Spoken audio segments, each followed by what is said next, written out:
Hello mga kakabsat! Sa sobrang excited namin, hindi kami makatulog. Pasayaw-sayaw pa si Zayn habang suot niya ang kanyang goggles. Hindi alam ni Yana na kinakuhanan pala siya ng video. Tawang-tawa pa dyan si Yana. Habang matutulog na sila Zayn at Yana, suot-suot pa nilang kanilang goggles. Ginising na kami ni Mga Polen para kumain. Nagkwekwentuhan pa kami habang kumakain.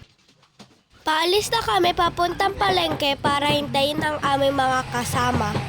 Habang hinihintay ang aming mga kasama, bumili muna kami ng aming kakainin. Pero syempre may baon na kaming luto.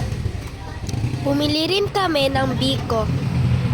Papunta na kami sa aming pupuntahan. Nakatulog na kami dyan kaya si Papa na lang ang nag-video. Malapit na kami sa aming pupuntahan kaya ginising na kami. Itong tulay na ito ay fishport ng Mauban. Tuwang-tuwa kami dahil nandito na kami sa Mauban. Nandito na kami sa resort na aming pupuntahan. Butas-butas beach dito sa Mauban. Sa sobrang saya namin, tumalon-talon pa ako. Naglalaro pa kami ng buhangin bago kami maligo.